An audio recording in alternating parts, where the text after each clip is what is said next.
आज का किस्सा जुड़ा है फिल्म एक मुसाफिर एक हसीना से।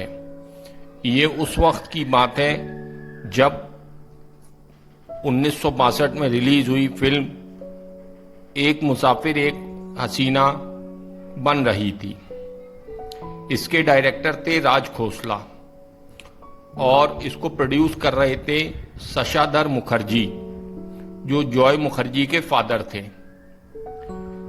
राज खोसला साहब एक अच्छे निर्माता निर्देशक और एक स्क्रीन प्ले राइटर तो थे ही, मगर बहुत कम लोगों को शायद ये बात मालूम होगी कि राज खोसला जो थे वो एक ट्रेंड क्लासिकल सिंगर भी थे। राज खोसला एक वक्त में ऑल इंडिया रेडियो में बतौर म्यूजिक स्टाफ भी नौकरी कर चुके थे। वो बनना तो गायक चाहते थे लेकिन गायक नहीं बन सके। हाँ, वक्त ने उन्हें एक नामी ग्रामी डायरेक्टर जरूर बना दिया। म्यूजिक की उनको बहुत अच्छी समझ थी। इसी वजह से राज खोसला की फिल्मों के जो गाने होते थे, जो म्यूजिक होता था, वो बहुत ही खूबसूरत और बहुत ही अच्छा हुआ करता था। राज खोसला जो थे वो फिल्म डिपार्टमेंट के हर पॉइंट पर तो नजर रखते ही थे, लेकिन म्यूजिक पर वो एक बहुत ही बारीक नजर रखते थे, क्योंकि म्यूजिक की उनको अच्छी समझ थी। जब एक मुसाफिर एक हसीना की फिल्म पर काम शुरू हुआ तब कुछ ऐसा हो गया कि राज खोसला और उस फिल्म का म्यूजिक दे रहे ओपी नैयर के बीच कुछ टेंशन क्रिएट हो गई, एक झगड़ा हो गया। इस फिल्म के प्रोड्यूसर थे शशाधर मुखर्जी और उसमें हीरो थे उनके बेटे जॉय मुखर्जी, और इस फिल्म में हीरोइन थी साधना।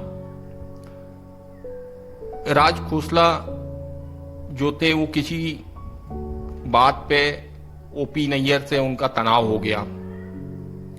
राज खोसला उस वक्त तक फिल्म इंडस्ट्री में बतौर डायरेक्टर अपनी एक बहुत ही मजबूत पहचान बना चुके थे, और ओपी नैयर साहब भी उस वक्त के एक बहुत ही बड़े और मारूफ संगीतकारों में उनकी गिनती होती थी।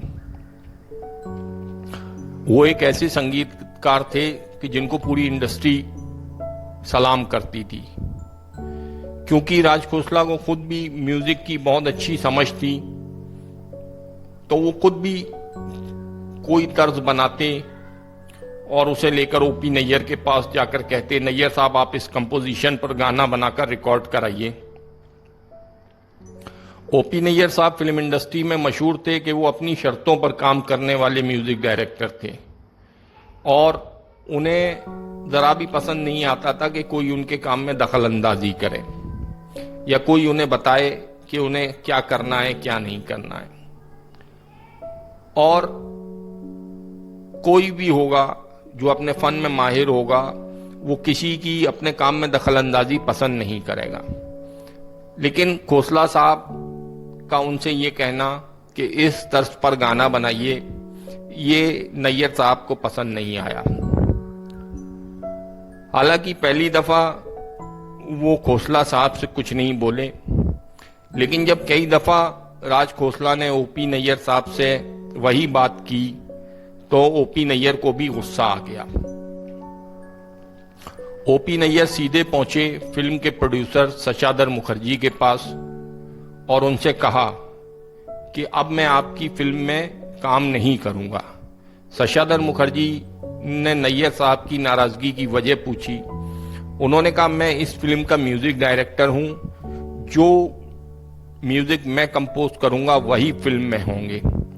तो फिल्म के डायरेक्टर राज खोसला जी क्यों बार बार मेरे काम में इंटरफियर कर रहे हैं। शशाधर मुखर्जी ने पूरा माजरा उनसे पूछा तो ओपी नैयर ने उन्हें बताया कि राज खोसला दिन आए दिन कोई ना कोई तर्ज बनाकर मेरे पास आ जाते हैं और कहते हैं कि इस पर गीत बनाओ। अगर राज खोसला साहब को संगीत बनाने का इतना ही शौक है तो क्यों वो डायरेक्शन नहीं छोड़ देते और पूरी तरीके से संगीतकार बन जाते। तब शशाधर मुखर्जी ने ओपी नैयर को आश्वासन दिया कि वो राज खोसला को ऐसा ना करने को कहेंगे।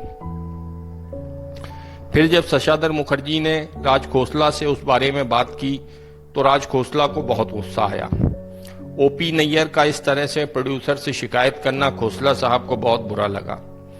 उन्होंने शशाधर मुखर्जी से कहा, मैं तो फिल्म की बेहतरी के लिए अपने लेवल से कोशिश कर रहा था, लेकिन अगर नैयर साहब को ये बात अच्छी नहीं लगी है तो ठीक है, मैं उनसे आगे से इस तरीके की कोई बात नहीं करूंगा। हालांकि तब तक नैयर साहब ये फैसला कर चुके थे कि इस फिल्म के बाद वो कभी राज खोसला के साथ काम नहीं करेंगे। राज खोसला को जब ये बात पता चली कि नैयर साहब ने इस तरह का फैसला किया है और वो अब कभी आगे उनके साथ काम नहीं करेंगे, तो उन्होंने भी अनाउंस कर दिया कि वो भी कभी आगे से ओपी नैयर साहब के साथ काम नहीं करेंगे। और इस तरह से एक मुसाफिर एक हसीना इन दो बड़ी शख्सियतों की लास्ट फिल्म साबित हुई। इसके बाद दोनों ने फिर कभी किसी फिल्म में साथ में काम नहीं किया, जबकि एक मुसाफिर एक हसीना 1962 की एक हिट फिल्म साबित हुई और इसके गाने भी बहुत हिट रहे, गानों ने भी बहुत धूम मचाई और आज भी इसके गाने बहुत पसंद किए जाते हैं।